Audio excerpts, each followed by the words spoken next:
I'd always been drawn to the paranormal and the supernatural. As a kid, I'd spend hours watching ghost hunting shows and reading books on haunted places. So, when I saw a job posting for a night guard at a notoriously haunted mansion, I jumped at the chance. The mansion was called Ravenswood, and it was rumored to be one of the most haunted places in the country.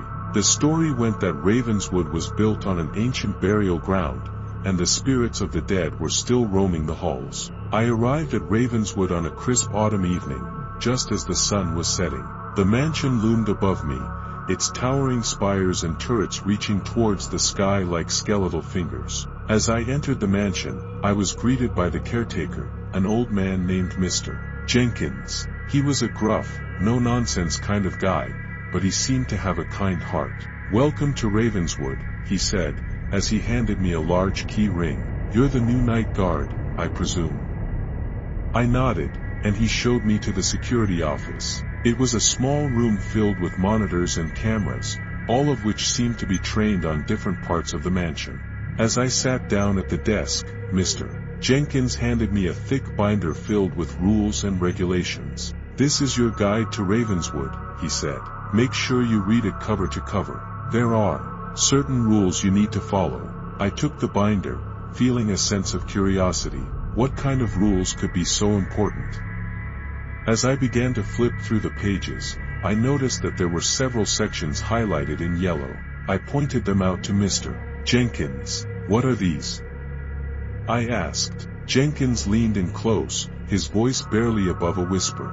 "Those are the areas of the mansion that are off limits," he said. "You're not allowed to enter those rooms, no matter what." I felt a shiver run down my spine. What could be hiding in those rooms? As the sun began to set, Mr. Jenkins handed me a flashlight and a radio. "This is your communication device," he said. "If you need anything, just call me on the radio." I took the radio, feeling a sense of reassurance. I was ready to start my first night as a night guard at Ravenswood.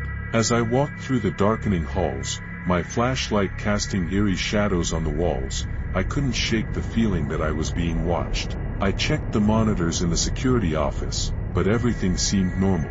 The cameras showed empty hallways and dark rooms, but as I walked past one of the doors highlighted in yellow, I could have sworn I heard a faint whispering. It was soft and raspy, and it sent chills down my spine. I spun around, shining my flashlight down the hallway, but there was no one there. I tried to shake off the feeling of unease, telling myself it was just my imagination. But as I continued my rounds, I couldn't help but feel drawn back to the door with the whispering.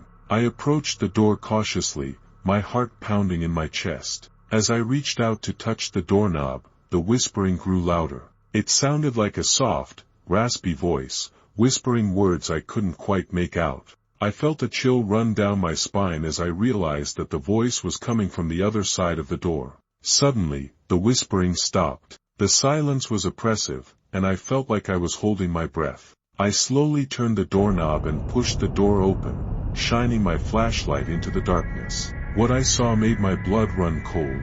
As I shone my flashlight into the room, I saw that it was small and dimly lit, with walls lined with old, dusty bookshelves. But it was what was in the center of the room that caught my attention. A single, ornate chair sat in the middle of the room, facing a large, ornate mirror. The mirror seemed to be reflecting an image that didn't belong to me. I approached the mirror cautiously, feeling a sense of unease. As I looked into the glass, I saw a figure standing behind me, but when I turned around, there was no one there. I spun back around to face the mirror, and that's when I saw it. A message, scrawled across the glass in red letters: "Get out while you still can." I stumbled backward, my heart racing with fear. Who or what could have written that message? And what did they mean? As I turned to leave the room, I heard a faint whispering in my ear. "Don't ignore the warning." I spun around, but there was no one there. The whisper seemed to come from all around me, echoing off the walls. I knew I had to get out of there, fast. I turned and ran, not stopping until I was back in the security office. As I locked the door behind me, I felt a sense of relief wash over me, but it was short-lived. As I looked around the office, I realized that something was off. The monitors were all dark, and the radio was silent. And then I saw it. A piece of paper on the desk, with a message scrawled in red ink. You shouldn't have come here. I felt a chill run down my spine as I read the message. Who was behind this? And what did they want from me? As I looked around the office, I realized that I was trapped. The doors and windows were locked, and the phone was dead. I was alone, and I was running out of options. Suddenly, the lights in the office began to flicker. I heard a low humming noise, like the sound of machinery whirring to life. The air in the office seemed to grow colder, and I could see my breath misting in the air. And then, the lights went out completely. I was plunged into darkness, surrounded by an oppressive silence. I knew I had to get out of there, but I had no idea where to go or what to do. As I stumbled through the darkness, I heard a faint whispering in my ear. You'll never leave Ravenswood alive.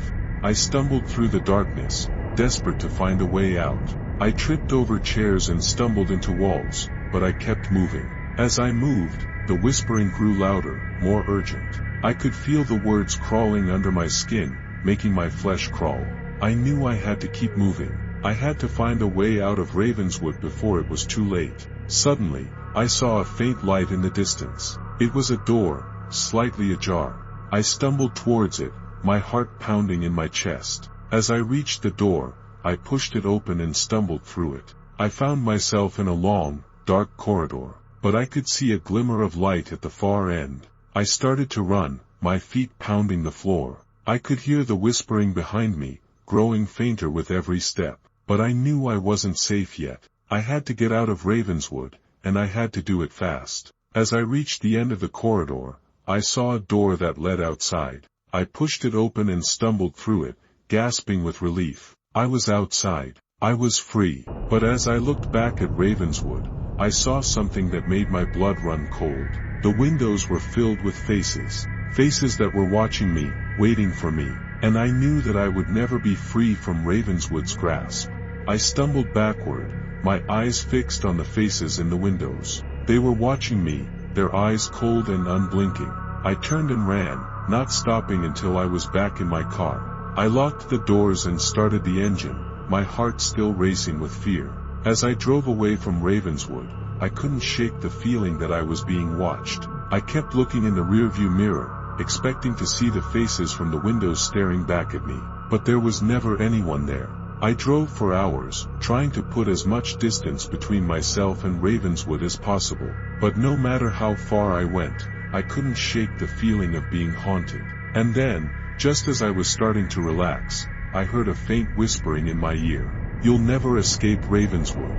I spun around, but there was no one there. The whisper seemed to come from all around me, echoing off the walls of my car. I knew then that I was in grave danger. Ravenswood had awakened something evil, something that would stop at nothing to claim me, and I knew that I would never be able to go back to my normal life again.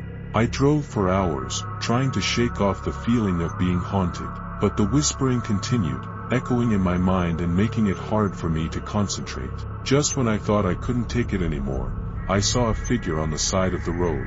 It was a woman, dressed in a long coat and standing perfectly still. I slowed down, wondering if I should stop and offer her a ride. But as I got closer, I realized that something was off about her. She wasn't moving, wasn't even blinking. She was just standing there, staring straight ahead. I drove past her, feeling a chill run down my spine, but as I looked in the rearview mirror, I saw her get into my car. I spun around, but she wasn't there. I must have imagined it, I thought. But then I heard her voice, whispering in my ear. You'll never escape Ravenswood. I knew then that I was in grave danger. The woman was a part of whatever evil force was haunting me, and she was determined to make sure I never escaped. I tried to shake off the feeling of unease, telling myself it was just my imagination playing tricks on me, but the woman's voice lingered in my mind, sending shivers down my spine. As I drove, I caught glimpses of the woman in the rearview mirror. She was always just out of focus, but I could sense her presence. Suddenly, she spoke again, her voice clear as day. My name is Elizabeth, she said, and I've been waiting for you. I spun around, but she wasn't there. I was starting to lose my mind. Who are you? I demanded, speaking aloud. What do you want?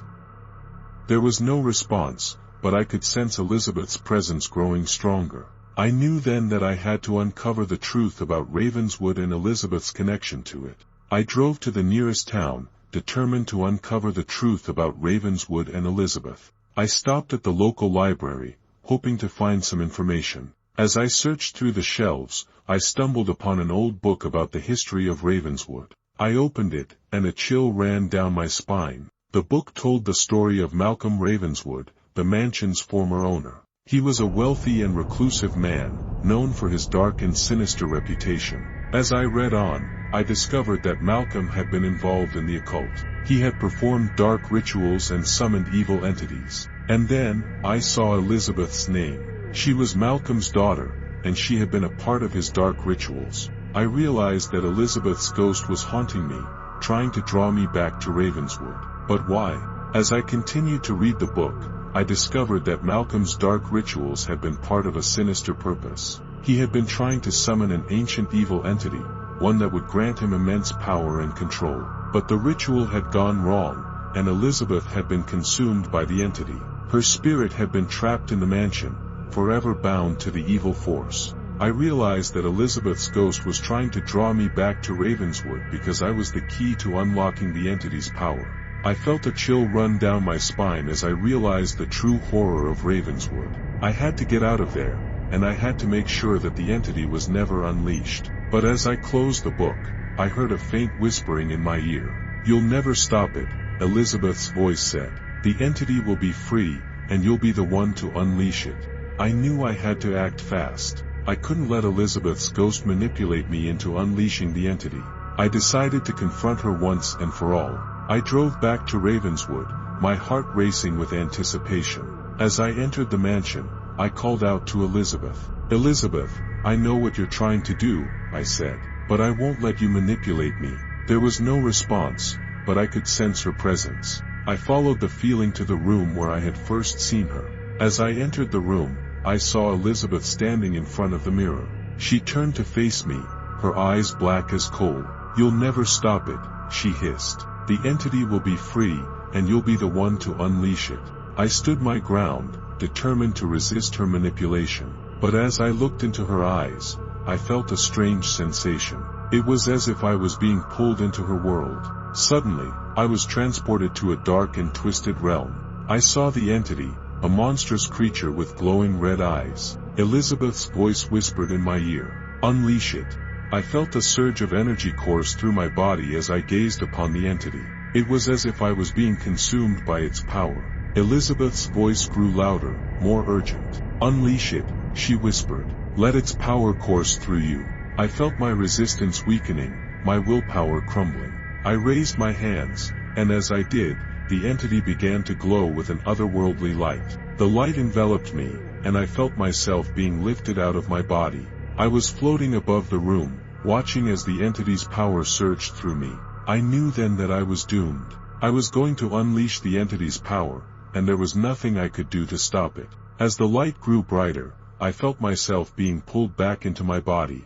I stumbled forward, my hands still raised. And then, everything went black. When I came to, I was lying on the floor, my head throbbing with pain. The room was quiet, the only sound the creaking of the old wooden floorboards. I slowly got to my feet, looking around the room. Elizabeth was nowhere to be seen, but I could sense that something was off. The air felt charged with electricity, and I could feel a malevolent presence lurking just out of sight. I knew then that I had unleashed the entity's power. I could feel it coursing through me, tempting me with its darkness. I stumbled out of the room, determined to escape Ravenswood and its evil influence. But as I reached the front door, I realized that it was locked. I was trapped. And then, I heard Elizabeth's voice, whispering in my ear, "You'll never escape."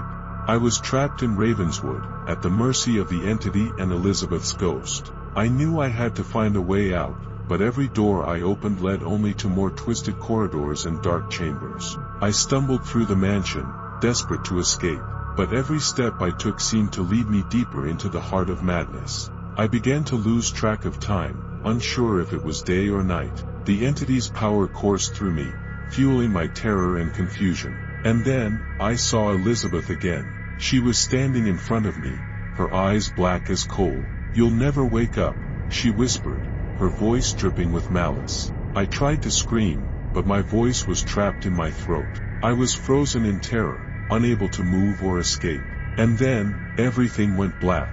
When I came to, I was back in my own bed, gasping for breath. It was just a dream, I told myself. But as I looked around my room, I realized that something was off.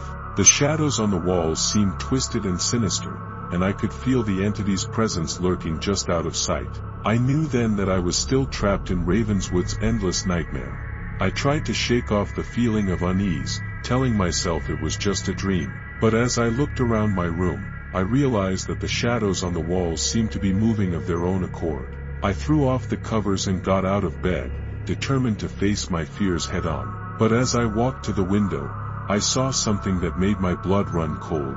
The trees outside were twisted and gnarled, their branches reaching towards the window like skeletal fingers. And in the distance, I saw the towering spires of Ravenswood Mansion.